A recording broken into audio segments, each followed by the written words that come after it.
বিধাননগরে ওনার কোনো গ্রহণযোগ্যতাই নেই। উনি জবে থেকে এই যে মেয়র বলছেন তো তবে থেকেই উনি তোলাবাজ। উনি গরিব মানুষগুলো বলবে না কেন? এই দত্তাবাদ অঞ্চলের মানুষরা, মহিষবাতান অঞ্চলের মানুষরা কেউ যদি বিজেপি করে সে ভাড়া থাকতে পারবে না, সে দোকান দিতে পারবে না।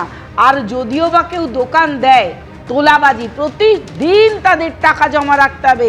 সপ্তাহের শেষে তাদের তোলাবাজ লোকজন আছে, তারা এসে সেই তোলা তোলে। এমনকি রিক্সা চালক ভাই, অটো চালক ভাইদের কাছ থেকেও তোলাবাজি করা হতো ইউনিয়নের নামে। মানে কেউ যদি অসুস্থ থাকতো সেও আবার রেখে দিচ্ছে প্রতিদিনের 100 টাকা করে, 7 দিন তার কোনো কাজ নেই, তাকেও তোলা দিতে হতো। এছাড়াও এদের বিশাল মাথাও আছে, শুধু গরিবদের না, সরকারি জমি বিএফসিএফ এর মাঠটা একবার দেখুন, সেখানে রমরমিয়ে ব্যবসা করেছেন তার স্ত্রী এবং তিনি। যোগা সেন্টার, ক্রিকেটের মাঠ, বাচ্চারা সেখানকার যে বিএফসিএফ এর নাগরিক যারা রয়েছে বাসিন্দা, তাদের ছেলেমেয়েরা তারা একেবারেই ব্লকের মাঠ ব্যবহার করতে পারতো না, রীতিমতো তালা দেওয়া। সেখানে কারেন্টের কানেকশন রয়েছে, জলের কানেকশন রয়েছে। আমি আরেকবার এই ছবিটা অফিলাতে দেখাই, যখন বের করা হচ্ছে কোর্ট থেকে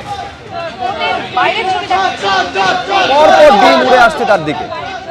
দেখো, আমরা সরাসরি দেখতে পাচ্ছি যে সব্যসাচী দত্তকে যখন বার করা হচ্ছিল আদালত থেকে, তখন কিভাবে মহিলারা তারা কিন্তু তাদের ক্ষোভ আছড়ে পড়ে এবং ডিম ছুঁড়ে তারা কিন্তু তাদের ক্ষোভ ব্যক্ত করেন। এবং পুলিশের তরফ থেকে এখানে র্যাব বাহিনী তারা আটকানোর চেষ্টা চালাচ্ছিলেন।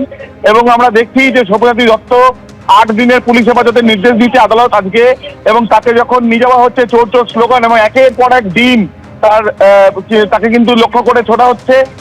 এবং আমরা দেখছি যে তাকে কিন্তু পুলিশ হেফাজতে নিয়ে যাচ্ছে।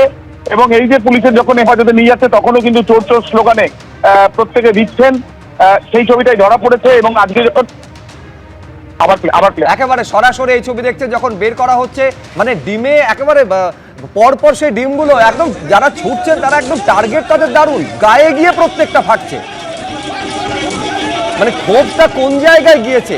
সাধারণ মানুষের সঙ্গে প্রতারণা করলে ক্ষোভটা জনরোষ কিভাবে চেহারা নিতে পারে এটা স্পষ্ট দেখা যাচ্ছে। 8 দিনের পুলিশ হেফাজতে নির্দেশ দেওয়া হয়েছে, আদালত চত্বর থেকে বেরোচ্ছেন তিনি এবং চোর চোর স্লোগান সামনে গেলেও সাধারণ যারা এখানে উপস্থিত ছিলেন, যাদের ক্ষোভ, সাধারণ মানুষ, তাদের যেটা বক্তব্য যে তাদেরকে চূড়ান্ত হয়রানির শিকার হতে হয়েছিল বিভিন্ন কারণে। আবির সঙ্গে থাকো আমাদের।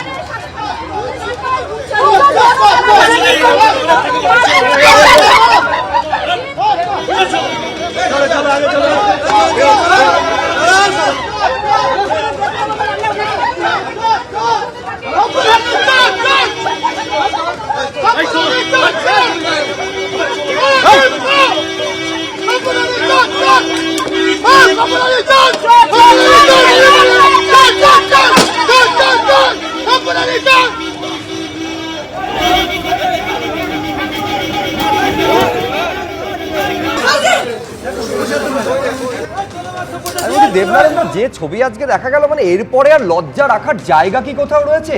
এমনিতে গায়ে হলুদ কথাটা অত্যন্ত শুভ অর্থে ব্যবহৃত হয়, কিন্তু যেভাবে গায়ের রং হলুদ হলো সব্যসাচী দত্তর, এরপরে লাজ লজ্জা একেবারে ছিচিকাণ্ড হয়ে গেল।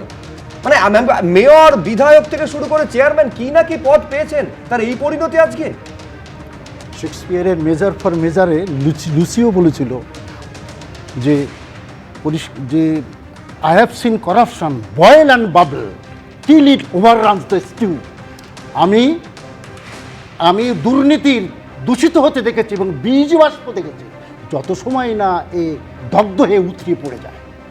তাই তো হচ্ছে, দুর্নীতির বিষ বাষ্প এমনভাবে উতরে পড়ে যাচ্ছে, মানুষের কোলাহল, মানুষের মানে অভিযোগ এবং বিক্ষোভ তার প্রতিদান দিচ্ছে। এটাই তো হয়। তারাশঙ্করে আরেকটা কথা বলেছিল, রাইকমলে বলেছিল, সাপকে এড়িয়ে পথ চলা যায়, পাপকে এড়িয়ে পথ চলা যায়। সুতরাং যে যা কর্ম করছে পাবে। মানুষের যে বিক্ষোভটা নিশ্চয়ই ন্যায়সঙ্গত বিক্ষোভ, তার প্রমাণটা এখানে। সব তো মানুষ তো রাজনীতি করে না যে বিজেপি হয়েছে বলে, নিশ্চয়ই দরিদ্র মানুষের অন্যায় করেছে বলে তার জন্য পাচ্ছে, নিশ্চয়ই তার একটা আইনের ব্যাখ্যা হবে। হ্যাঁ, সে তো কিন্তু আইনের ব্যাখ্যা হলো। কর্মটা- আমি বলছি যখন এই চুরিগুলো করছেন, দুর্নীতিগুলো তখন তো করছিলেন, মানুষ স্পষ্ট দল করে। কি করেছিল তখন? প্রশাসন, না, সরকার, না, মমতা বন্দ্যোপাধ্যায় না, কি না, করেছেন? প্রশাসন দেখো না, আরো বেশি করে আমার পুরস্কৃত প্রশ্ন করেছেন। ঠিকই আছে, হ্যাঁ, কিন্তু আমি বলছি, আমি অরিন্দম অবশ্যই, আচার্যের কাছে যাব। প্রশাসন ঠিকই আছে। আমার শুধু মনে প্রশাসনের পড়ে থেকে যাচ্ছে, নিজের কর্মটাও হ্যাঁ, দেখতে হ্যাঁ, একেবারে যা কাজ করেছেন এই কর্ম এইভাবেই ফিরে ফিরে আসে। আমি বলছি, আমার মনে পড়ে যাচ্ছে যখন মেয়র পদ থেকে ইস্তফা দিচ্ছেন ফিরহাদ হাকিম, তিনি তখন বলেছিলেন যে পুরমন্ত্রী থাকার সময় মেয়র হিসেবে দাপটের সঙ্গে কাজ করেছিলাম। এখানে যখন চুরি এবং দুর্নীতি সব্যসাচী দত্ত তখন করেছেন যখন বিধায়ক এবং মেয়র, মানে দুটো পদ সামনে দাপটের সঙ্গে তিনি চুরি করেছেন এবং মানুষের সঙ্গে যেভাবে প্রতারণা করেছেন বলে অভিযোগ, আজকে সব ফিরে পাচ্ছেন অরিন্দম দা। দেখুন, আমি আপনাকে বলি, এই যে আপনি সব্যসাচী দত্তকে আজকে যে দৃশ্যটা দেখালেন, এটা নতুন একটা অ্যাড হয়েছে গোবর ছোড়া। এবিপি আনন্দ, এগিয়ে থাকে, এগিয়ে রাখে।